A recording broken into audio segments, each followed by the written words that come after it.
তো আমরা হানি nuts order করছিলাম ঘরের বাজার.com থেকে। এটা 800 গ্রাম প্রাইস হচ্ছে 1200 টাকা আর ডেলিভারি চার্জ 100 টাকা, মোট 1330 টাকা।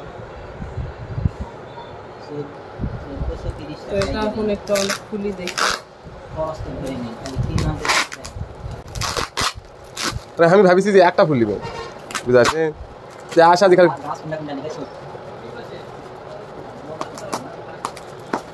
দেখি কাঁচের বুক দিছি প্লাস্টিক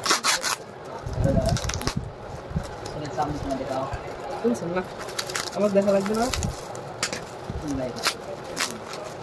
তো ভাই।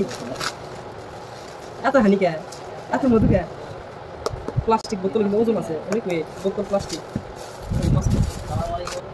তো সেই কাঙ্ক্ষিত বয়ামটি পেয়ে গেলাম আমরা, দেখছি শুধু ফেসবুকে, এবার খুলে দেখি। ও ভাই কি ব্যাপার, ওহো এখানে তো টেপ দেওয়া। আচ্ছা টেপ দিয়ে দিচ্ছে, ওতে মধু না বের হয়।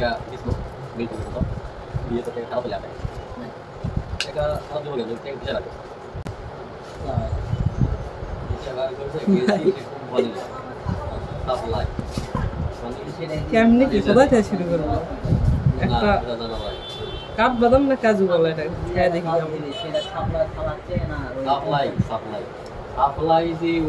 এগুলা টেস্ট সব জায়গাতে একই হয়, ভালোই মোটামুটি।